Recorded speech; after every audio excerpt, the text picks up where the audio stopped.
ಬೆಳಿಗ್ಗೆ 7ರಿಂದ ಸಂಜೆ 6 ಗಂಟೆಯವರೆಗೆ ನಾನು ನನ್ನ ಕುಟುಂಬದ ಸದಸ್ಯರೊಂದಿಗೆ ಮತದಾನ ಪ್ರಭಾವಕ್ಕೆ ಒಳಗಾಗದೆ ಮತವನ್ನು ನಾನು ಮತ ಹಾಕಬೇಕು, ತಪ್ಪದೆ ನೀವು ಹಾಕಿ. ನಾನು ಮತ ಹಾಕುತ್ತೇನೆ.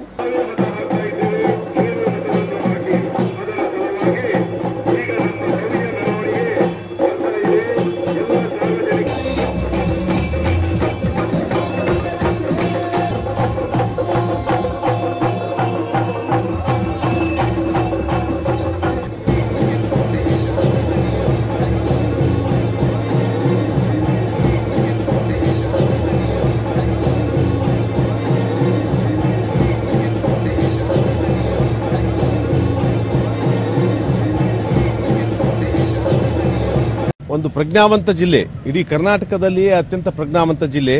ಅತಿ ಹೆಚ್ಚಿನ ಮತದಾನ ಈ ಜಿಲ್ಲೆಯಲ್ಲಿ ಇಲ್ಲಿವರೆಗೆ ಆಗಿದೆ.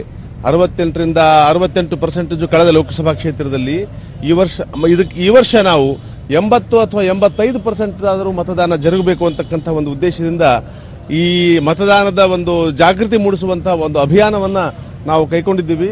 ಇದರ ಅಧ್ಯಕ್ಷರಾಗಿ ನಮ್ಮ ಮುಖ್ಯ ಕಾರ್ಯನಿರ್ವಹಣಾ ಅಧಿಕಾರಿಗಳು ಶ್ರೀಮತಿ ಕನಕವಲ್ಲಿ ಅವರು ಒಂದು ಹೊಸ ಪ್ರಯೋಗವನ್ನ ರೂಪಿಸಿದ್ದಾರೆ. ರಂಗವಲ್ಲಿ ಮೂಲಕ ಮತದಾನದ ಜಾಗೃತಿ ಮೂಡತಕ್ಕಂಥದ್ದು.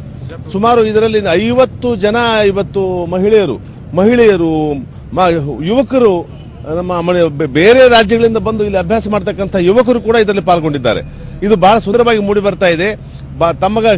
ತಮ್ಮ ಒಂದು ಹೊಸ ದೃಷ್ಟಿಕೋನದಿಂದ ಮತದಾನದ ಜಾಗೃತಿಯ ಬಗೆಗೆ ಅವರು ರಂಗೋಲಿಗಳನ್ನು ಬಿಡಿಸಿದ್ದಾರೆ. ಉದಾಹರಣೆಗೆ, ಮತದಾನ ಗರಿಷ್ಠ ದೇಶ ಬಲಿಷ್ಠ ಒಂದು ಸ್ಲೋಗನ್ ನೋಡಿದೆ ನಾನು, ಬಹಳ ಸುಂದರವಾಗಿ ಒಬ್ಬರು ಬರೆದಿದ್ದಾರೆ. ಹಾಗೆ ಈ ರೀತಿಯಾಗಿ ಇದರಿಂದ ಬೀದಿಗಳಲ್ಲಿ ಈ ರೀತಿ ರಂಗೋಲಿ ಹಾಕೋದ್ರಿಂದ ಒಂದು ಹಬ್ಬದ ವಾತಾವರಣವನ್ನು ನಿರ್ಮಾಣ ಮಾಡಿದಂತಾಗ್ತದೆ. ಮತದಾನ ಅಂದ್ರೆ ರಾಷ್ಟ್ರೀಯ ಹಬ್ಬ, ಇದರಲ್ಲಿ ಎಲ್ಲರೂ ಪಾಲ್ಗೊಳ್ಳಬೇಕು ಅಂತಕ್ಕಂಥದ್ದು ಒಂದು. ಆನಂತರ ಇದರಲ್ಲಿ ಅವರವರ ಕ್ರಿಯೇಟಿವಿಟಿ ಕೂಡ ಇದರಲ್ಲಿ ಜನಮಾನರಿಗೆ ಮೂಡತಕ್ಕಂಥದ್ದು ದೊಡ್ಡ ವಿಚಾರ. ಅದಕ್ಕೆ ಹಿನ್ನೆಲೆಯಲ್ಲಿ ಮಾಡಿದ್ದೇವೆ. ಇದರಲ್ಲಿ ಮೊದಲನೇ ಪ್ರಶಸ್ತಿ ಪಡೆದವರಿಗೆ ನಾವು 3,000 ಕ್ಯಾಶ್ ಬಹುಮಾನ ಇದೆ.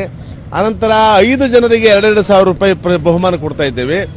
ಒಟ್ಟಾರೆ ಇದಾದ ನಂತರ ಪಾರ್ಟಿಸಿಪೇಟ್ ಮಾಡಿದಂಥ ಎಲ್ಲರಿಗೂ ಕೂಡ ನಾವು ಅವರಿಗೆ ಸರ್ಟಿಫಿಕೇಟ್ಗಳನ್ನು ಕೊಡ್ತಾ ಇದ್ದೀವಿ. ಈ ಸರ್ಟಿಫಿಕೇಟ್ ಒಂದು ಸೇರಿಸಿ ನಾವೆಲ್ಲ ತಮ್ಮ ಪತ್ರಿಕಾಗೋಷ್ಠಿಯ ಮುಂದೆ ಅವರಿಗೆಲ್ಲ ಪ್ರೈಸ್ಗಳನ್ನು ಕೊಡ್ತಾ ಇದ್ದೇವೆ.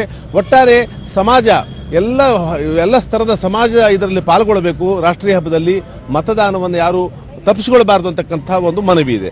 ಇದು ನಮ್ಮ ಒಂದು ವಿಶಿಷ್ಟವಾದಂಥ ಉಡುಪಿ ಜಿಲ್ಲೆಯ ವಿಶಿಷ್ಟತೆ ಅಂತ ಹೇಳಬಹುದು.